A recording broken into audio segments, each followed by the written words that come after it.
Olá a todos, aqui é o professor Chico. Hoje a gente vai trabalhar uma das aplicações da segunda lei de Newton. A aplicação que a gente está propondo para que você revise é trabalhar com polias. Problemas que envolvem polias, podemos ter dois tipos de polias. Uma polia fixa ou uma polia móvel.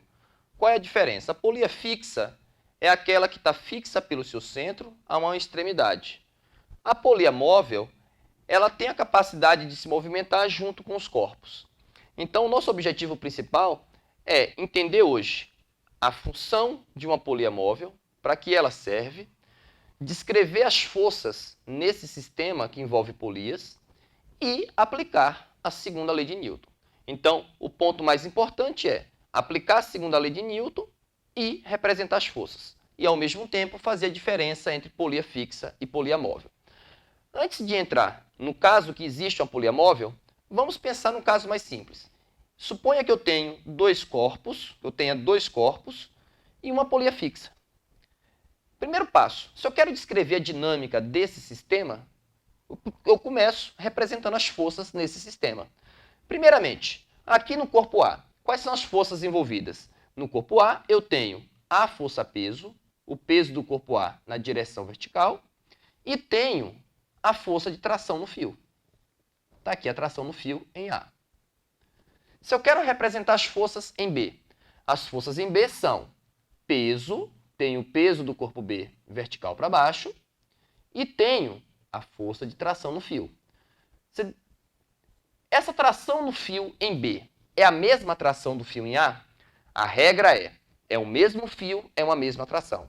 Se eu tenho um mesmo fio, o fio que está ligado a A é o mesmo fio que está ligado a B. Mesmo fio, mesma tração. Essas duas trações têm módulos iguais.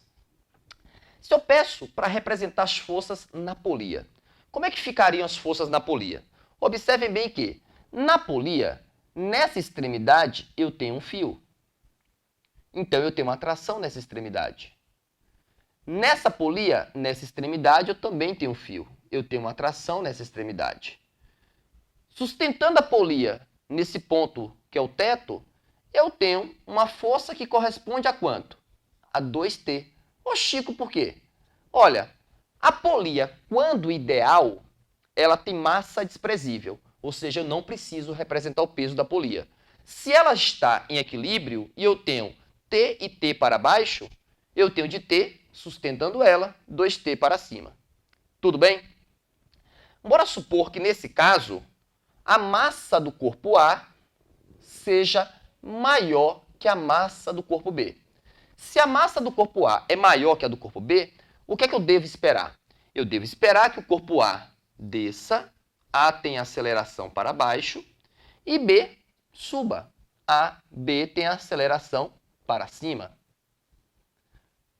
Representadas as forças e representado o sentido da aceleração, o próximo passo é aplicar a segunda lei de Newton. Como, Chico? Aqui. Força resultante, massa vezes aceleração. Como é que eu aplico a segunda lei de Newton nesse caso? Primeiro, vamos aplicar a segunda lei de Newton para o corpo A. Observem, A tem aceleração para baixo.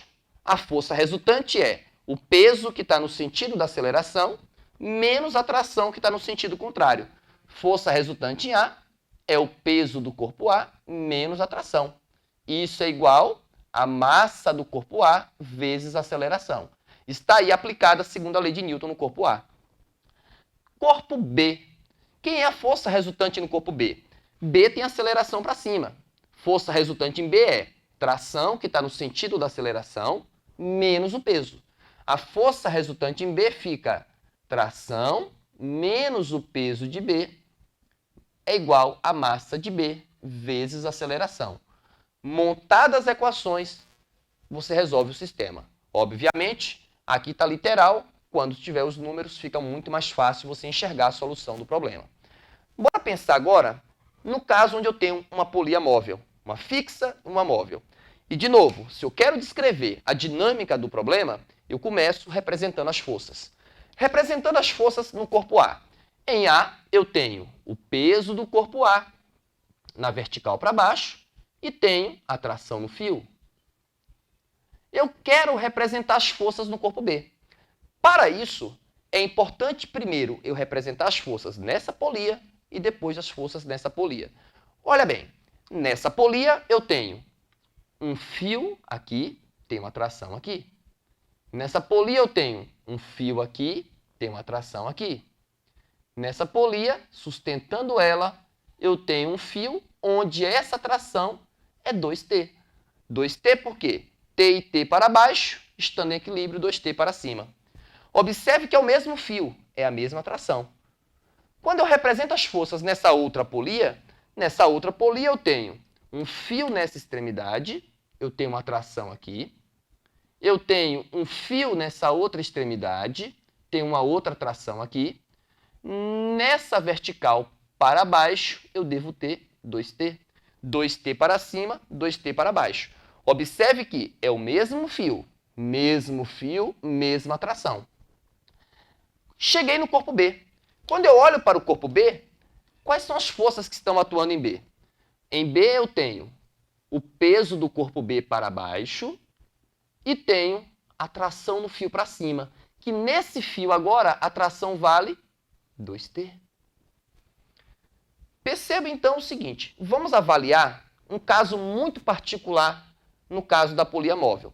Vamos imaginar que esse sistema esteja em equilíbrio. Vamos avaliar esse caso onde esse sistema está em repouso. Observem que, se A está em repouso, a tração no fio para cima é igual ao peso do corpo A para baixo.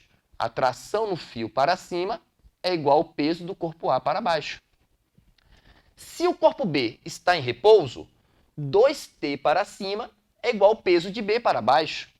2T para cima é igual ao peso de B para baixo. Dessas duas informações, eu concluo que 2 vezes o peso de A é igual ao peso de B. Ou seja, o peso do corpo A é metade do peso de B. Conclusão. Para que serve uma polia móvel? Observe que para sustentar um corpo nessa extremidade, com uma polia móvel, eu preciso na outra extremidade de um corpo que tenha metade do peso desse. Ou seja, com uma polia móvel, eu consigo reduzir o esforço para sustentar esse corpo pela metade. Essa é a utilidade de uma polia móvel. Tenta fazer o mesmo problema com 2 polias móveis. Veja que conclusão você consegue chegar. Esta foi a dica de hoje. Muito obrigado a todos.